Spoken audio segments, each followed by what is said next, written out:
and welcome to the Skeptrack at DragonCon 2023. We're so happy you could be here for Ben Radford. He's a very good friend and one of the original founders of the Skeptrack with Derek Colanduno. He is the author of 13 books and is a co-host of one of my favorite podcasts, Squaring the Strange with Celestia Ward, and is here to talk to us about paranormal investigations, like for reals. So please welcome Benjamin Radford. Thank you. Appreciate it. I was originally going to do this sitting down, but I prefer to sort of stand up, just more energy and sort of more fun. So hopefully you all won't get too bored of me pacing back and forth. But yes, and Angie, thank you for that introduction. Some of you may know me, some of you may not. I'm guessing there's some name recognition if we got this much of a crowd. But just sort of by way of an introduction, and by the way, I feel like Tony Robbins, because I always associate with this get up with Tony Robbins. Don't have the big teeth, not going to make anybody walk on fire, unless you want to. Do we have waivers? Derek, waivers for the firewalk? Okay, never mind. Forget the firewalk. Fair enough. So yes, in terms of my background, I am a research fellow with the Committee for Skeptical Inquiry, nonprofit educational organization. And I've been there for 25 years now, which is much longer than I ever thought that I would be there. But there I am. And also the deputy editor for Skeptical Inquirer magazine, which many of you are familiar with. And in that capacity, I've done lots of investigations. As she mentioned, I've done a bunch of books.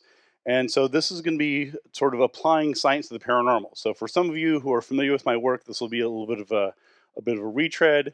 But and of course, one of the great things about DragonCon is there's a big mix of people. So there are people who just sort of stumble in thinking that I'm somebody else. I was in Lord of the Rings. Sometimes I pull that off. Like, yeah, I was like, not Gollum, but the other guy. They're like, well, yeah. Anyway, so anyway, the point is that I'm going to do a little sort of overview. And then I want to leave time for questions at the end, because of course that's what's most interesting to me. I've done this for a long time, done all sorts of investigations, crop circles, Bigfoot, chupacabras, ghosts, evil clowns, weird shit across the board. So what I'm interested in oftentimes is what you guys want to talk about. So the structure here is going to be sort of talking about. Mark, should I? All right, keep on going. All right, I'll just move that over there. So the structure here is going to be sort of talking about my basic approaches to skeptical investigations. My approach, and I'll talk more about this later, is to try and solve the mystery. Like, we all love mysteries, right? That's why we're here. When I was growing up, I loved mysteries and stories about the Loch Ness Monster and crazy things like that. And I would hear stories about monsters in London dungeons. I remember reading one story. I think it was in one of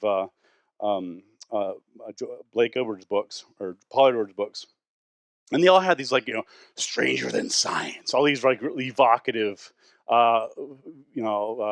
titles, oftentimes published in the 50s. Some of you may know. And so there's science, mystery science can't explain. Like, really? Science can't? Because science can explain a lot. Why? What is it about these mysteries that you all are claiming science somehow can't explain? Why are you putting this in some sort of unexplainable category when science can explain all sorts of amazing things? So that was sort of what intrigued me and brought me into this topic. So I want to sort of get sort of an overview, and try and think of what are some of the basic misconceptions that often come up. And one of the most important lessons is to question assumptions. I see this over and over and over again when I'm talking about investigating mysteries, investigating different types of claims. It's natural for people to immediately jump to they jump to conclusions, and they don't question their assumptions. They're often presented with some mystery, and they accept the assumptions and the premises as given. Right. So, of course, there'll be stories about Bigfoot or stories about ghosts. And so as part of that package of beliefs, as part of that package of claims, there's all these things that are wrapped up. So, for example, many people believe that ghosts are the spirits of the dead. Right. That's sort of one of the standard definitions. But as I talk about in one of my books, Investigating Ghosts, that's only one of several different definitions. Other ghost hunters say, no, it's not spirits of the dead. It's actually human emotions that are sort of trapped in the environment, which is something called stone tape theory. The idea is that, for example, if you're at Gettysburg, that what are manifesting as spirits or ghosts is in fact, it's not necessarily spirits of the dead, although it might be. It's the grief and the tragedy and the blood and all the things that come along with warfare that have seeped into the battlegrounds, have seeped into stones and trees and rivers and things like that. Other ghost investigators say, no, that's not right at all. It's actually some people believe that ghosts are interdimensional travelers. That they're from other dimensions, or there may be us in another dimension who've sort of come through these portals. And other ghost experts, I should add, many of whom have studied this for many years, they'll be the first to tell you. They say no, all that's wrong. And in fact, ghosts are projections of our psyche. So one theory is that ghosts, that basically the reason people see them is that they're generated inside, and we sort of like like trying to think like Cyclops and the X-Men, sort of project them out into the world, and then other people can see them or not. And the reason I'm going over this is that it's important to recognize that all these are incompatible definitions of ghosts, right? Either ghosts are the spirits of the dead, or they're interdimensional beings, or they're projections from people's minds. They can't be all three. I mean, they're they're not the same thing. And yet, we have many ghost investigators who have written books and seminars and this and that, and done TV shows, and they're all just proceeding apace. Like, well, doesn't really matter. We don't know what they are. There's different theories, different that. And so, I'm trying to get people to take a step back and say, hold on here. Why don't we have a common definition of ghosts, right? If you're assuming ghosts are A, and you're pursuing ghosts based upon that premise, well, you have another ghost hunter who's saying he's been doing this for 30 years. He's equally certain that ghosts are something else. Well, are you both wrong? Why is there no coming together to sort of say, okay, well, let's all figure this out before we claim that ghosts are real and proceed therefore. So there's a line on the screen, which is one of my favorite quotes from Bertrand Russell, which is that in all affairs, it's a healthy thing now and then to hang question mark on things you've long taken for granted. And that's one of the things I keep coming back to is, okay, well, I know you're sure that Bigfoot is X. Bigfoot is, a relic hominid group or whatever else, but let's all work on the assumptions here. Let's all get a common basis of knowledge and foundation, and then proceed with investigation from there. That's how science works. So one common question, I guess I was like, oh, I'm not going to sit down, but I'm standing here, not moving around. So, all right, I'm going to wander around because there we go. What the hell? I got the entire stage. Where's the cameras? Mark, can you see me? I'm doing the Patterson Gimlin film in case anybody was wondering what that weird thing that's yeah. So yeah, one common question is how can proven scientific methods of research be used when by definition the paranormal is that which defies explanation? And that's a curious question. And again, this goes back to the problem of premises. And the answer is that paranormal doesn't necessarily mean something that defies scientific explanation, because by that definition, consciousness is not fully understood. There's lots of drugs. For example, I was reading the other day that some of the weight loss drugs, including Ozempic, scientists don't know exactly how they work. They don't know the exact mechanism. Like, they know it works. We can tell this because you run the data and studies come out, but the exact mechanism is still unknown, right? And so it's used as sort of this God of the gaps theory, like where we don't know exactly what this is, therefore it must be mysterious. That's not how that works, right? If the paranormal is just something that science doesn't understand, then germ theory was paranormal in the 1700s, right? Before, if that's all you mean is science doesn't fully understand it, okay. I mean, there's lots of things that science doesn't completely understand. That doesn't mean it's paranormal. It doesn't mean it's unusual. It doesn't mean it's inherently mysterious. And in fact, many paranormal things can be and have been scientifically tested. Jim Underdown, my colleague at Center for Inquiry West, does tests for the challenge. We have there was formerly James Randi's $1 million challenge, in which claimants are offered an opportunity to test their claims. Right? Someone says, "I can project my mind. I predict the future. I can make lights turn on and off with my thoughts." Whatever it is. These are testable claims. This is what in science we call falsifiable claims. And so this idea that somehow the paranormal is inherently something that is beyond scientific investigation is ridiculous. Like, what I don't know what that means, right? How could it be beyond scientific investigation? I remember one time. Anybody see the TV show Mystery Quest? Any Mystery Quest?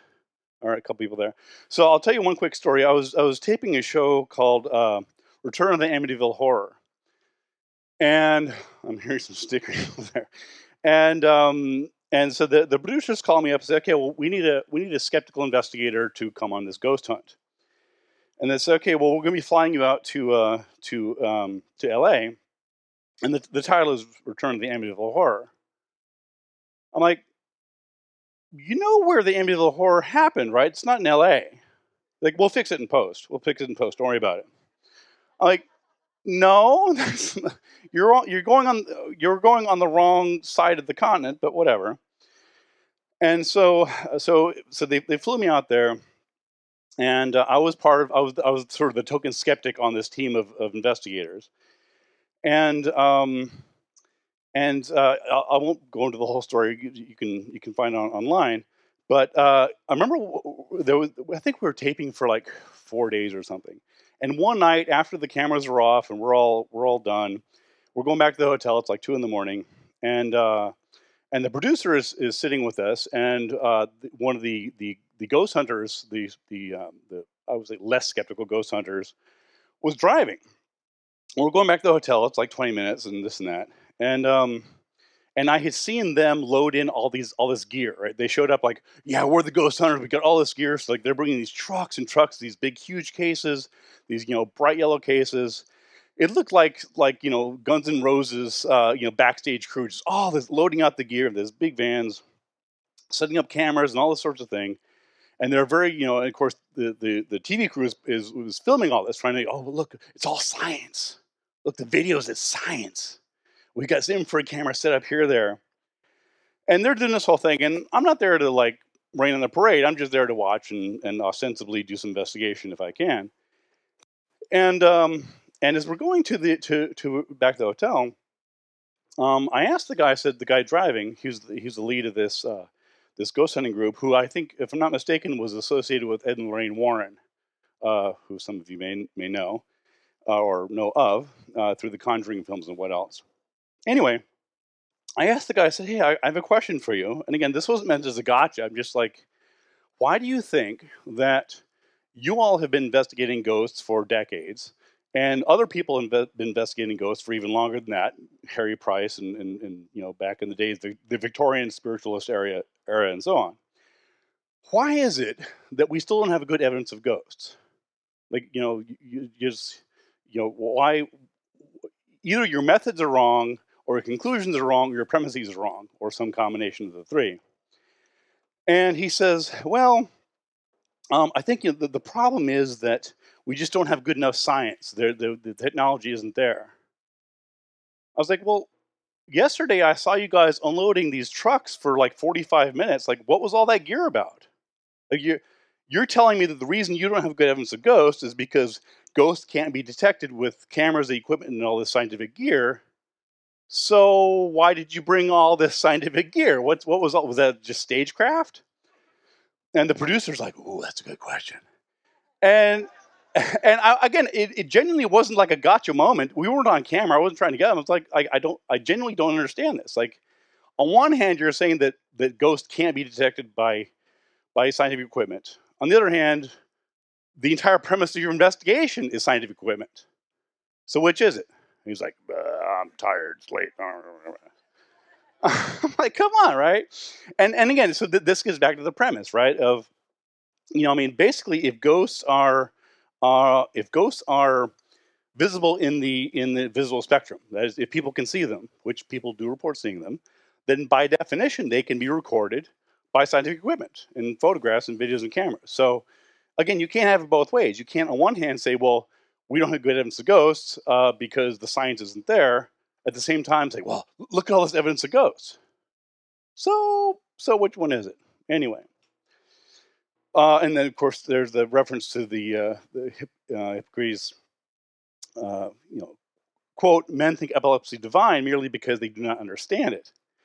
But if they called everything divine, what they do not understand, why, there would be no end of divine things. So again, I want to go sort of back to the assumptions and the premises of what makes something paranormal and why wouldn't they be amenable to scientific investigation.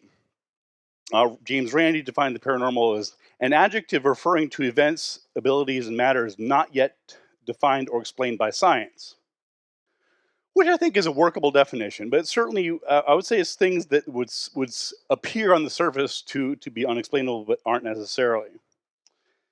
Another common question, again, sort of going back to the premises, is people say, okay, well, how can you be an expert on something that hasn't been proven to exist? It's a fair question, right? So if you look on TV shows, Finding Bigfoot, which of course they never found Bigfoot, or ghost hunters, again, after still never having found that, how then can you be an expert on these sorts of things? And I was actually listening to Kenny Biddle, who's a colleague of mine, and he had Jason Hawes, the ghost hunters, on, and somebody talked about that. And Jason basically said, well, there's really no experts. I'm thinking, well, you've been putting yourself up as an expert for 15 years now, but okay, there's no experts, but tune into our show, and check out what the experts do. And whether or not they portray themselves as being experts, certainly their audiences believe they're experts. I mean, I've spoken to many ghost hunting groups, and I'll say, where did you get your beliefs? Where did you get your protocols? Where did you get your ideas? And how to do investigation? The answer is, saw it on TV. So to me, that's like, where did you get this idea? Saw it on the internet. It's in the internet. Do you have an internet connection? It's right there. It's right there. It's on YouTube. Look it up. I'm not going to explain it to you. Just look it up. It's like, well, this isn't really how that works. So for example, I would be considered an expert on ghosts, not because ghosts necessarily exist, but because I've researched the claims that are attributed to ghosts. Right. Same with psychology. Right. So you can be an expert on something that doesn't necessarily exist. Arguably, this would be the realm of priests and rabbis, right? Where you have a belief system, religious belief system. Can you prove that Christianity is true? Can you believe that can you prove these things? No, but you can be an expert on that belief system, regardless of whether it's true or not, right? Same way you can be an expert on Tolkien's writings. You can know everything that's ever written about Tolkien's works. You can be a complete expert on all, or J.K. Rowling, take your pick, but that doesn't mean there's anything real and tangible behind there. So that would basically be that would be the rejoinder that I would have, is you can be an expert on the folkloric explanations, the sociological explanations, the psychology of experience, for example. And of course, this is one thing to keep in mind when you're talking about the evidence offered for these things, whether it's ghosts, Bigfoot, crop circles in some cases, where you have if the evidence for these things were incontrovertible, we'd all believe it, right? If it was clear that Bigfoot existed, then we could go to the museum and see Bigfoot, right? We go to the nearest zoo or natural history museum and say, these are the Bigfoot. They have big feet as promised. You can extrapolate or not, and it's all there, right? It's the same thing with ghosts, right? If ghosts were real, if everybody could prove that ghosts existed, then we could go to a natural history museum and see a ghost. And there's a label on it. It's like anything else in there. It's like, these are different forms of energy. These are ghosts. These were discovered, in 1995 by the the ghost hunting crew. And by the way, these are the properties that we know, because ghosts have to be energy and so on. But of course, we don't have that, right? So because we don't have good hard evidence of these sorts of things, oftentimes the evidence that's offered is it's anecdotal, right? It's stories. It's somebody saw something, and that's fine. I interview many people who tell me, quite seriously, they genuinely they saw a ghost, they saw a Bigfoot, they saw this, they saw that, and because of my background in psychology, um, my typical inclination is to believe them. I don't think, oh, you're crazy, you're stupid, you didn't see that. I don't know. I wasn't there. I do want to find out what they experienced, what they think happened, and that's the other part of the investigation. And this leads me to another sort of premise of paranormal investigation, which is to recognize that, how do I put this? Basically, the things that the labels that people put out there, Bigfoot, ghost, these sorts of things, they're not describing. Again, not only is there no universally acknowledged, recognized definition of what these things are, but they're actually describing experiences, right? If someone says, "I saw Bigfoot," it's a fair question to say, "How do you know?" Again, I'm not saying you didn't, or ghost. How do you know that's what you saw? I was doing one investigation in Fort George, Ontario, Canada, and a woman came up to me and said, I know you do investigations from a skeptical point of view and critical thinking, this and that. She's like, I want you to listen to this amazing recording. I was like, okay, what is it? She's like, well, it's of a girl, it's a child ghost. I said, okay, I will listen to your recording and I will evaluate it. But first, let me ask you a question. How do you know it's a child ghost? She's like, well, it sounds like a child. Like, okay, well, okay. I know what a ghost. I know what a child sounds like. I don't know what a ghost sounds like, and I sure as hell don't know what a child ghost sounds like. So I'm trying to get her to sort of like, again. I'm not saying you're wrong. I'm not saying it's not a child ghost. I don't know. I wasn't there. I haven't listened to your audio recording yet. But I want you to give me some reason to think that the explanation that you jump to, that this must be a child ghost, is true. I mean, again, I'm not saying you're wrong. Just how do you know what that sounds like? Because I don't. And she's like, well, and and it was weird because again, it wasn't meant as a gotcha moment. I'm being sincere. Like, I'm trying to help them sort of get better quality evidence so that when they present it to skeptics or scientists, that they're not going to be sort of flat footed and say, well, I don't know what this is. In the end, she said, "You're right. I don't. It sounds like a human child." Like, okay, well, could it be a human child, right? Because once you frame it out of that, then there's different explanations. So that's one of the premises here is that these sorts of labels are useful only insofar as they describe experiences. So someone will say, if someone says, "I saw a ghost," again, they're going right to their assumption of what that is. A more fruitful approach, an investigative approach, is they had an experience that they, for whatever reason, rightly or wrongly, concluded was a ghost. You can investigate that. You can't investigate someone saying, "I saw a ghost," because again, they're leaping to the answer. Again, they might be right, but you can't leap to that answer. You have to go from the experience. And once you recognize that what you're really investigating is experiences, then you get into psychology, and things like that, and some of the different possible explanations for it. And so this is why when you're talking about different approaches, that when you're as an investigator, you need to categorize what you're looking for. So, for example, a lot of times you'll find that a person's interpretation is entirely dependent on the cultural context. I'll give you one quick example. So, cattle mutilations. I assume most people have heard of cattle mutilations. Okay, has anybody done them? Okay, good. Yeah, I never know with you crowds. It's just the Dragon Cons. Anyway, thanks. Yeah.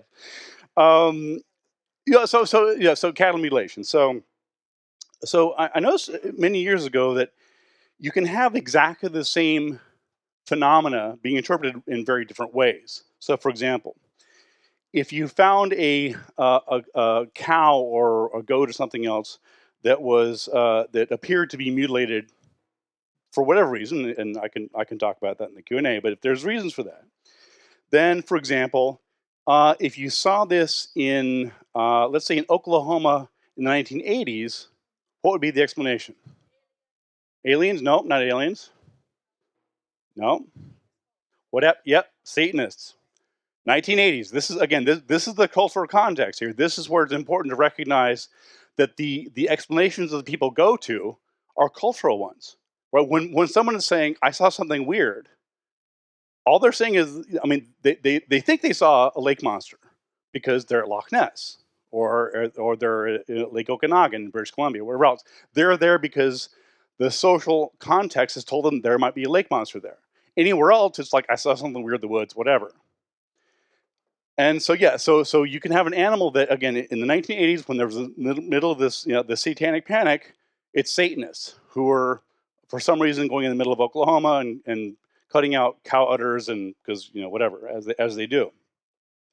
Let's say it was the early 90s in New Mexico. What would that exact same cow? What would be attributed? Aliens, right? Exactly. Aliens. So it's like, well, no, it's not the Satanists because that's silly. No, it's obviously the aliens. The aliens on their planet, wherever it is, they've come across the universe because there's a shortage of cow anuses. I don't know. There's some reason why apparently they come over here, and so that's the explanation they would give. On the other hand, if it were say 2000s Texas, it might be chupacabras. Thank you very much. Which I wrote a book on, by the way, tracking chupacabra. And I love this explanation because it really sort of shines a light on the assumptions, right? The investigative strategies that are brought to bear on these things, because you can have exactly the same dead animal that are interpreted in the absence of evidence in wildly different ways. And you could have three different experts who are all self-proclaimed experts. Well, this is clearly Satanist. They're Satanists at work. No. It's the aliens. No. We got chupacabras. Come on, guys. You're the experts. You're the ones on TV. Which one is it? Well, I'm busy. So anyway, so this is one of the keys to sort of trying to establish investigative approach is once you approach it, the investigation from this angle, it becomes solvable, right? Because if someone just says I saw a ghost, okay, I don't know, I wasn't there, I don't even know how I'd prove that one way or the other. But if someone describes to me the experiences and the conditions under which they saw this ghost, I might be able to, in some cases, with enough information, solve it and say that probably wasn't a ghost. Again, I don't know. I'm not trying to invalidate your experience, but there may be other more plausible explanations that we have here. So that's part of it. I'll just hit a couple more questions here. One is, and I get this one all the time, and I sort of touched on this before. What's wrong with the way the TV ghost hunters do it? I mean, they're on TV, right? It's like I saw on the internet. It must be true.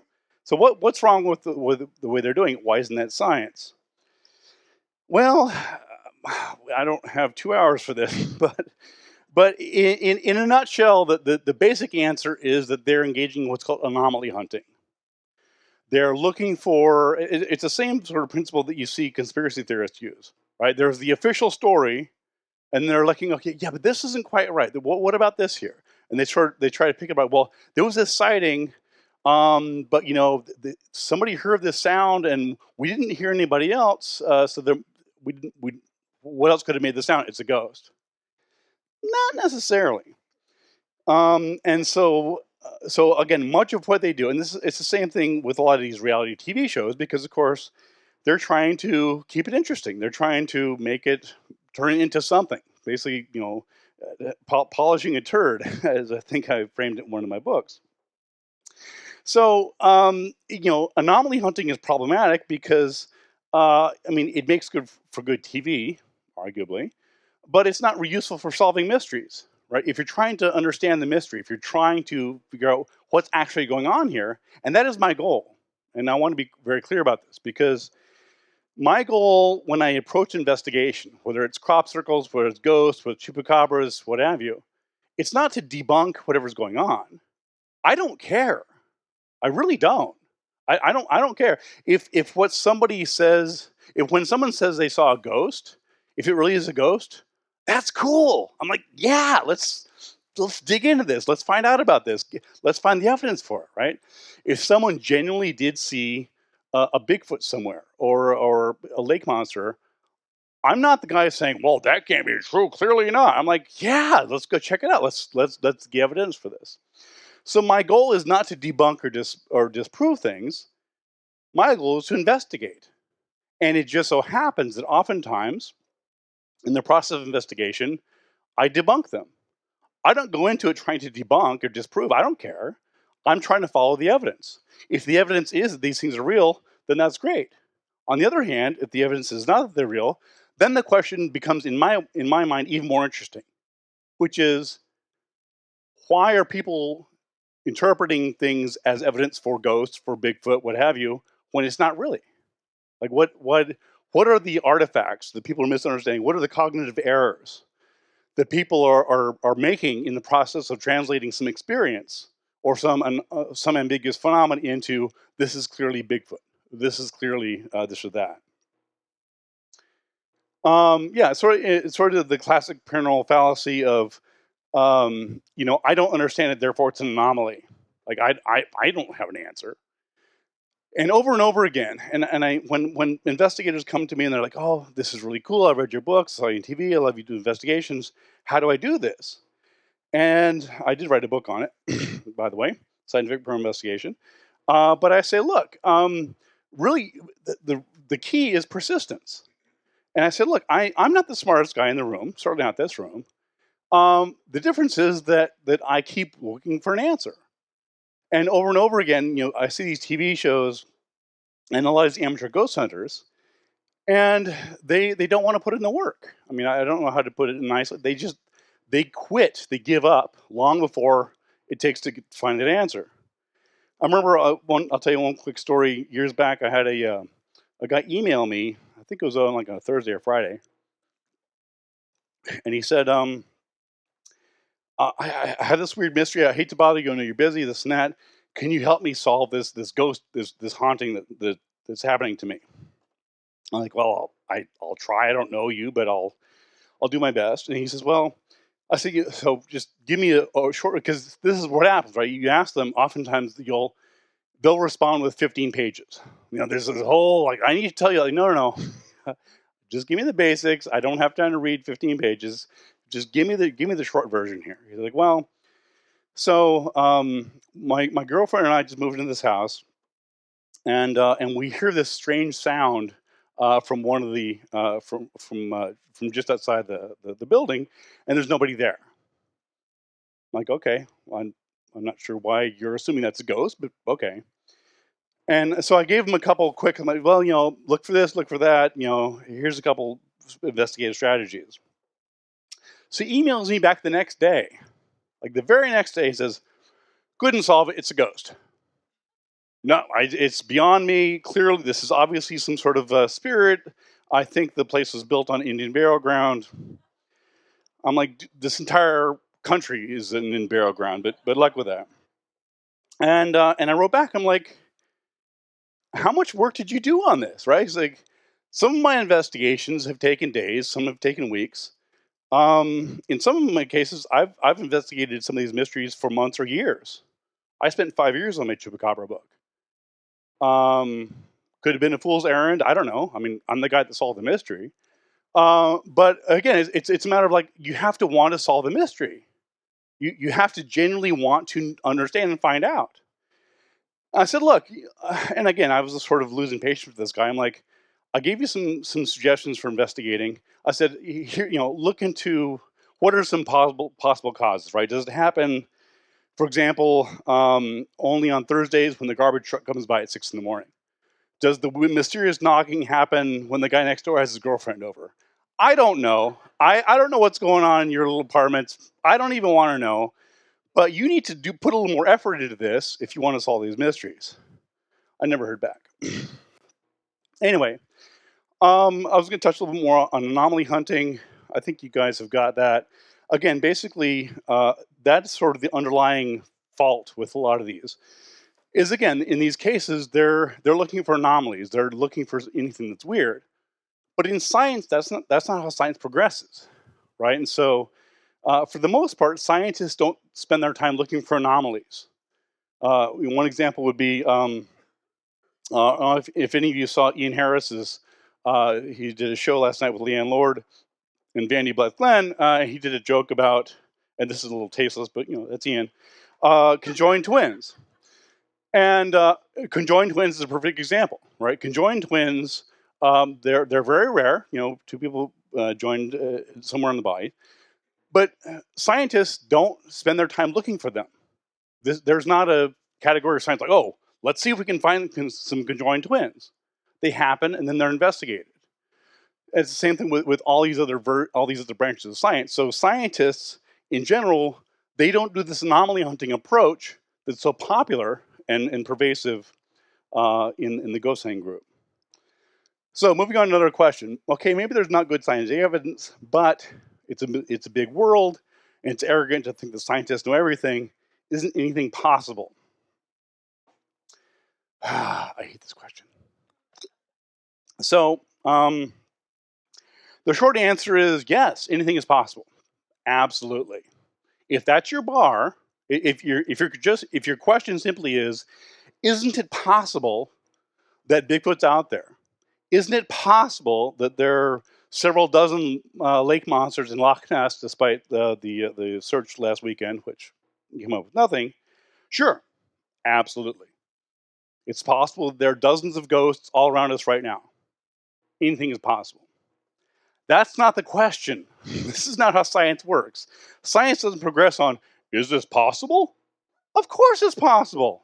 They're saying something that is impossible is anti-scientific. No credible scientist is going to say, well, this is impossible, because science is always based upon the evidence to date. And there may be better evidence in some study tomorrow, next week, next month, take your pick, that will overturn this. So anything is possible. That's not the question. The question is, what's probable? What does the evidence show? Where does the evidence lead us? That is the question, not this possible crap. That is such a low bar.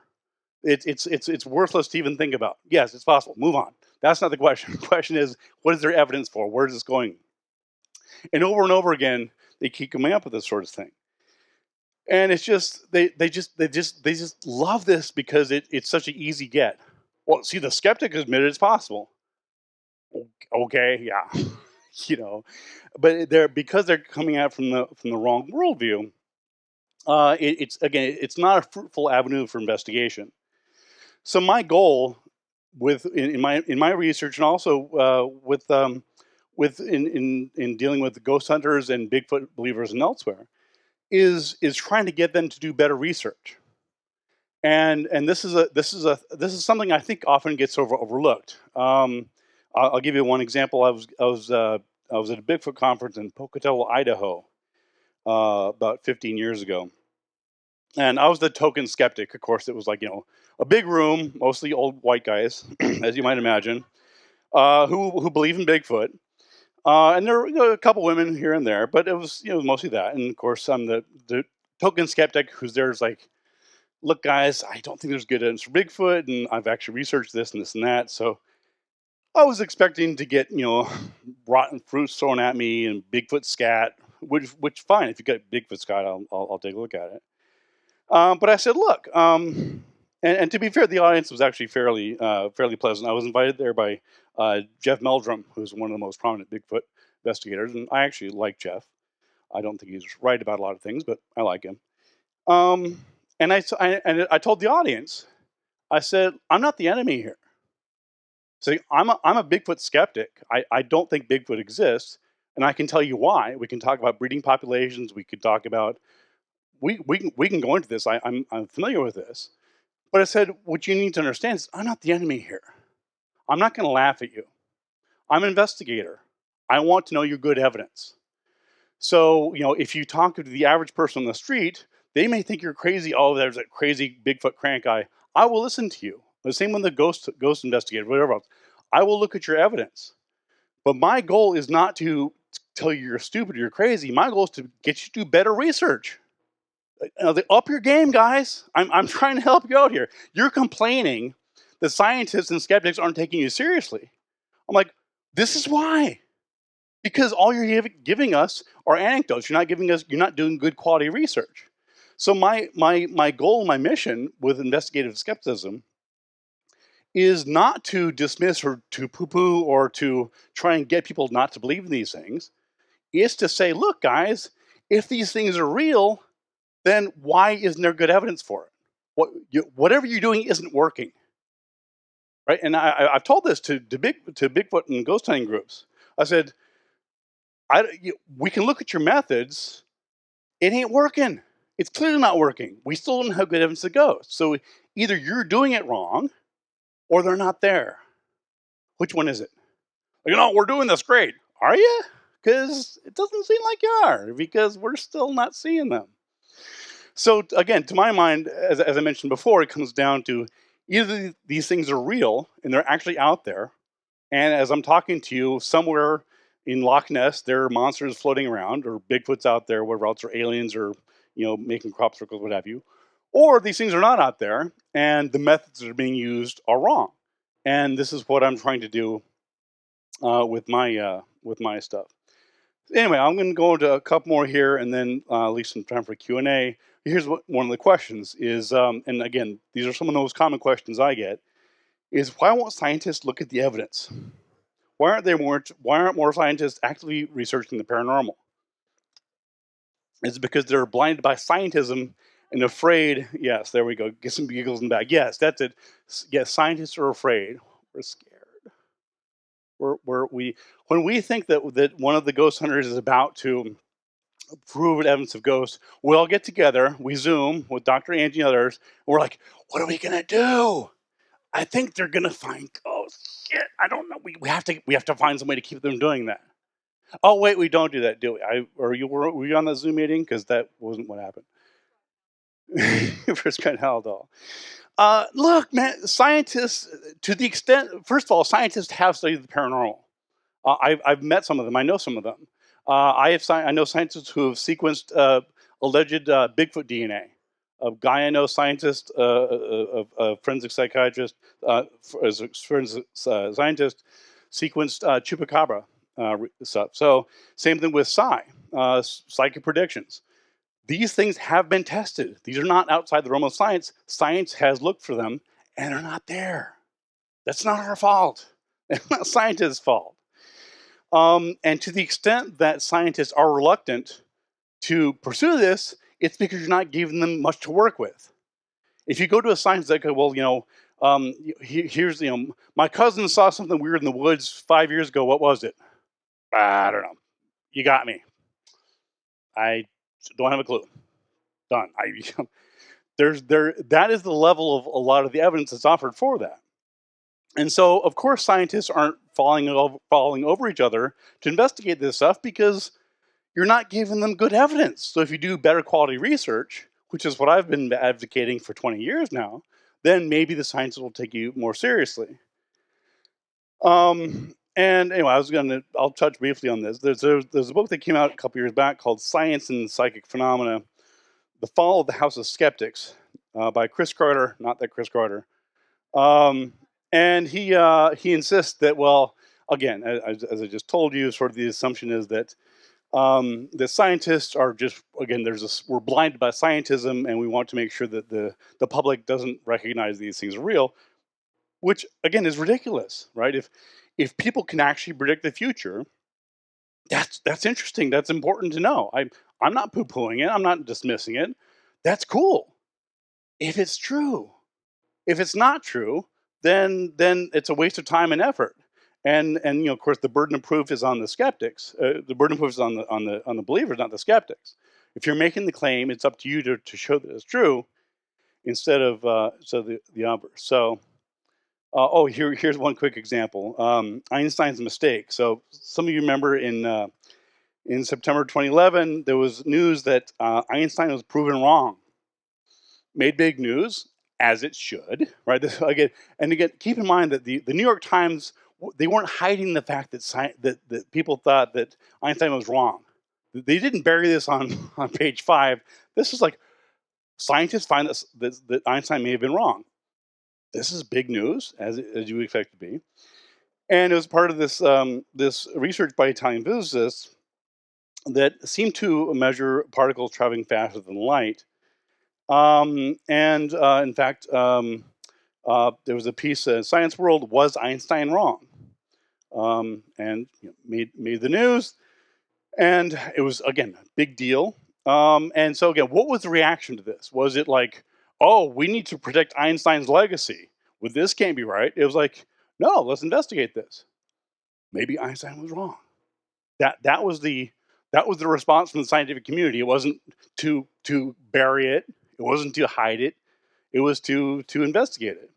They didn't say burn the witch. This is heresy. It cannot be true. And as it turned out, when they replicated the experiment, as one does, the experiment was flawed. So Einstein was right.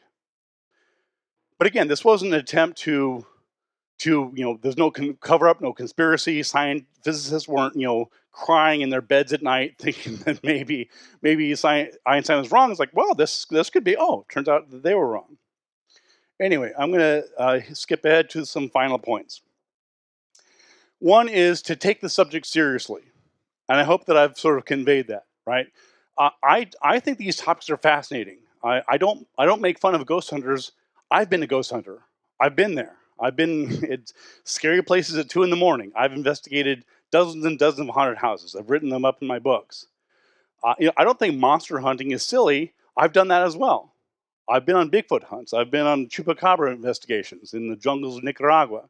I've looked for monsters all over the world. So to me, the question isn't, are these things stupid or silly? No. If these things are real, they're interesting and valuable, and we need to know more about them because these may be species that may be extinct. So I take them seriously. And again, this goes back to what I was talking about in the Bigfoot group. I'm not the enemy here. I'm trying to help you do better research. Of course, usually, I get told to screw off. So I don't, I don't get the, oh, thanks, Mr. Skeptic. Thanks for helping us do better work. It's like, go away. And then the other point there is it's not enough to simply doubt, because doubt is cheap, right? Skepticism is cheap in some ways. Skeptics should understand why it is that we doubt the existence of things. So, for example, most skeptics are skeptical of astrology for very good reasons. I can tell you why. So, if you ask a lot of the average person, like, do you believe in astrology? No, I don't believe that. Why not? It just doesn't really make sense to me. Okay, well, that's fine. That's a cheap form of skepticism. I can talk to you about why it's bunk. But I can talk about sun signs. I can talk about the Gacklin effect. I can talk to you about the research that has been done, the Barnum effect. I can go into it. But the important thing here is that it's important, certainly, I think, in terms of institutional skepticism. The sort of people that come on this track and sort of revisit this over and over again, to have a background in it, have a reason why people are talking about it, and not just sort of this sort of dismissive, because otherwise it's too easy to dismiss, right? Because, like, well, why do you doubt that Bigfoot? Well, I just think it's silly. Okay, I'm a skeptic. I don't think Bigfoot is silly. I think it's interesting and cool, but I can give you reasons why I don't think it's true. The other item here is, and this is tied in with the first one, is understanding the history of skepticism and understanding that what we do is part of a longer tradition. There's Randy, Benjamin Franklin, Oscar Fungst. If anybody knows the story of Lady the Wonder Horse and Clever Hans, these are fascinating historical topics. Again, go back to Benjamin Franklin. Skeptic, in fact, many things, a vaccine proponent, among other things. Harry Houdini, as some of you may know, of course, best known as an illusionist and escape artist, but he also debunked psychic mediums. So there's a tradition of this. So it's not just me or somebody else or Jim Underdown or Kenny Biddle or somebody, Susan Gerbic, who are sort of putting this out there. We're part of a bigger tradition of people that are trying to bring critical thinking to the topic. And then lastly, I want to touch on the evidence horizon. And by that, I mean, it's always over there. Like and over again. It's interesting. I was looking at Fate magazine, which has been published, as you may know, for decades. And I was at the Center for Inquiry Library, and I picked up a copy of Fate magazine from, I think, 1948 or something.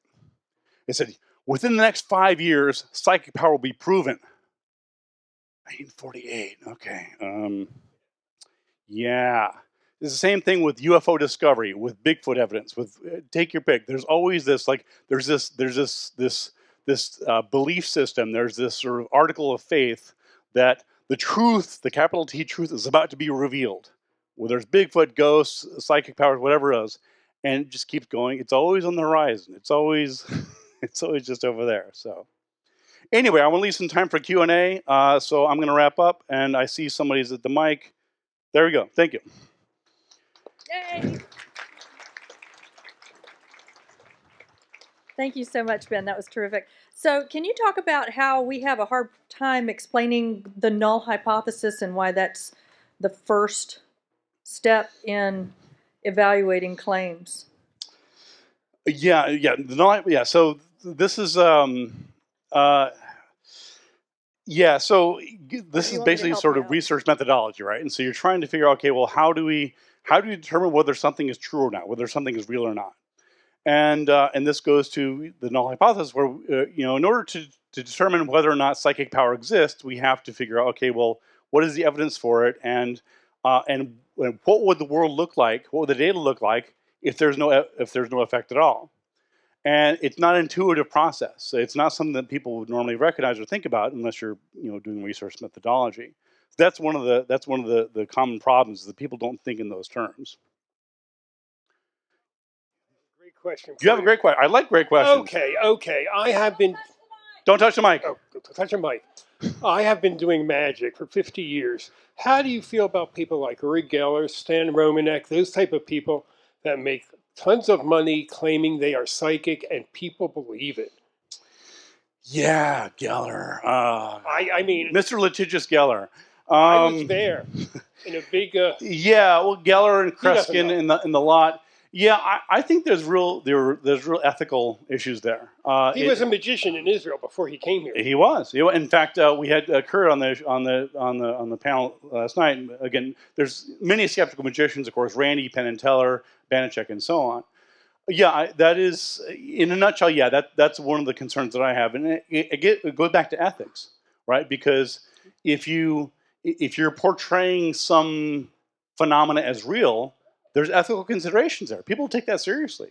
I was on a panel yesterday talking about people who believe in curses. And people have contacted me, like, who are sincerely frightened because they generally feel they've been cursed. And they're freaking out, and they're losing sleep. Their relationships are falling apart, and it's my job to comfort them as much as I can. Same thing with ghost hunters. I mean, I've spent a lot of the last 20 years trying to clean up the mess that ghost hunters and ghost hunting groups have made by telling people their house is haunted. There's some demon in your house. I find that unethical, personally. If you don't know for sure that there's some evil spirit in someone's house, don't tell them that. It just pisses me off. It's like, oh, well, it's not my job if they happen to believe it. No, you put that in their heads. You're telling them, you're scaring these people unnecessarily.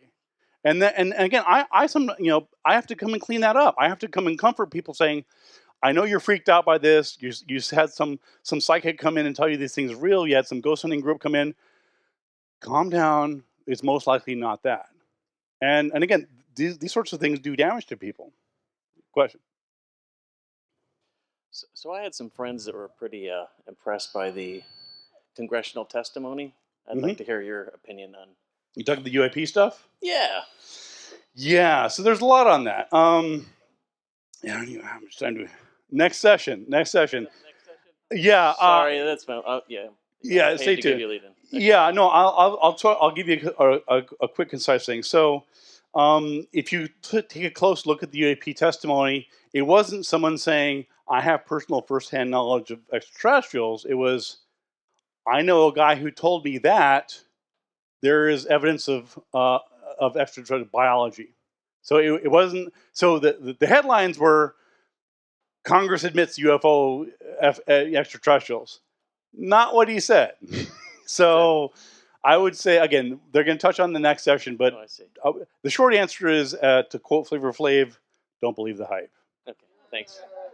By the way, before anybody, I do have some handouts if anyone's interested. They're free booklets. I've got 20 or so. Feel free to take some if you'd like more guides on investigation. Question, you're there. Okay, so out of all your years, and I love your skepticism of always looking at this, so it's good. Thank you. Have you ever come up with something that you haven't been able to explain? Not that you yourself have not explained it, and later it got explained. Like, have you come up with something that you've come up to and it's like, can't really figure that one out?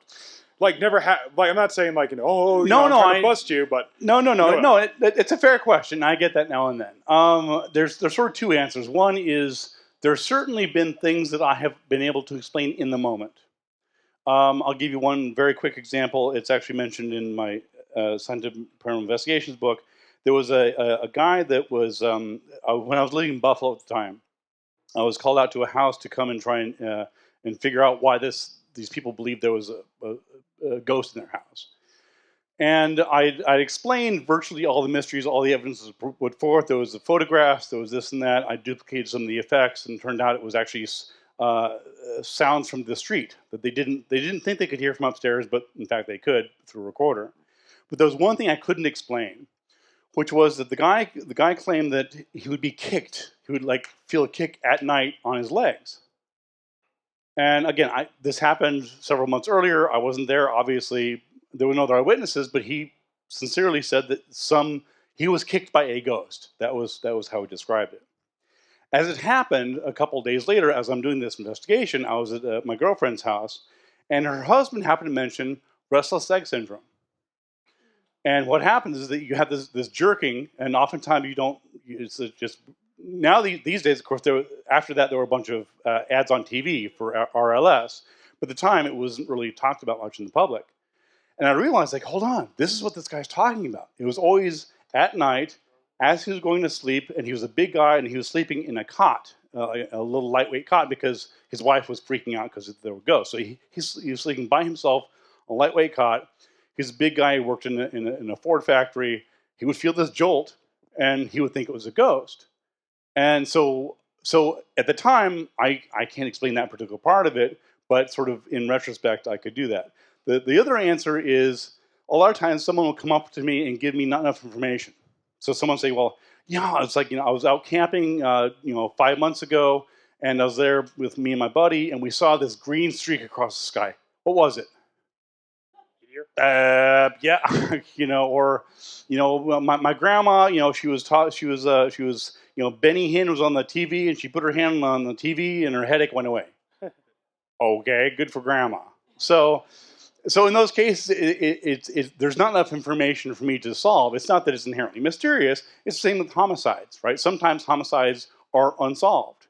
It's not because some invisible assassin did it. It's because the police don't have enough evidence. So that's part of the answer. Thank you.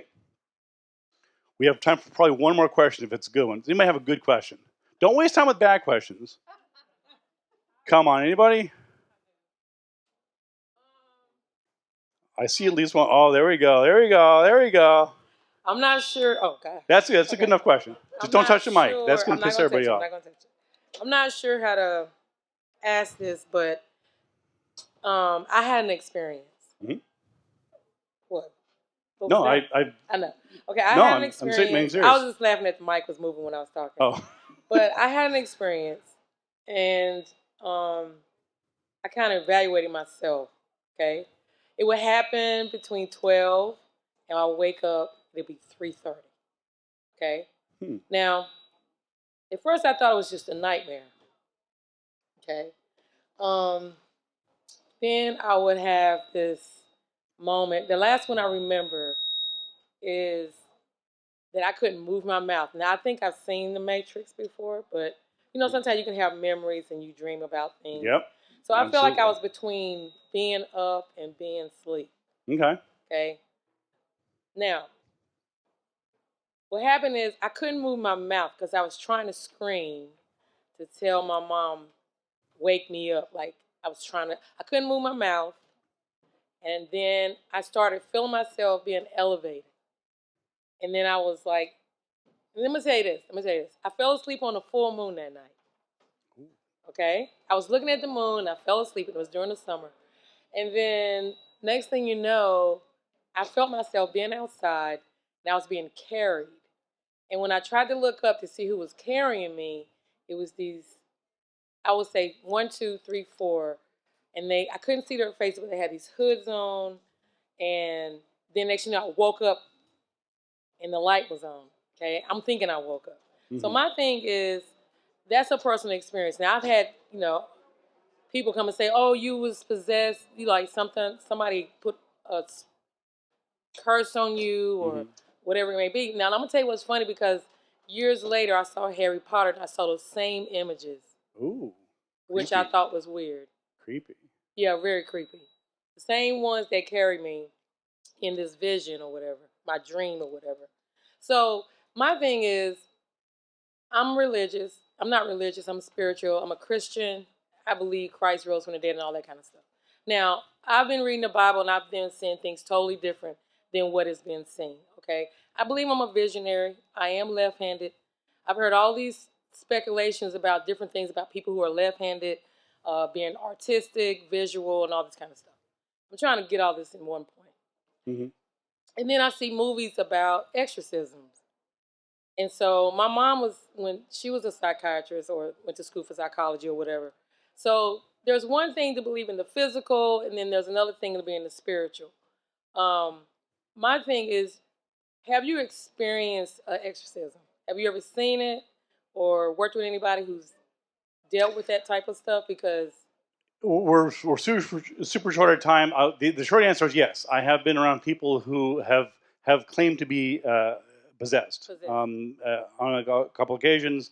In one case, it was a Roman Catholic setting. The other case, it was more of a spiritualist setting. There's a lot to unpack in there, but I got you. I'm so sorry. We would okay. love to address that question, but we just don't have I time. I'm really very sorry, but Ben, would you be willing to talk to her after? Sure, absolutely, okay. Sure. So if you meet Ben outside, that y'all can talk. Meet me outside. We'll settle this. Meet me outside. Anyway, so but down. Yeah, we've got a table down by the escalators where you can actually have a conversation, and it sounds like it would be wonderful to talk about. It's just not something we have time for, and I'm so sorry. Anyway, so thank you so much for coming to Skeptic Track. We are so delighted to see you. We can't wait to see you next time. And the UFOs is next. So thank you. Bye bye.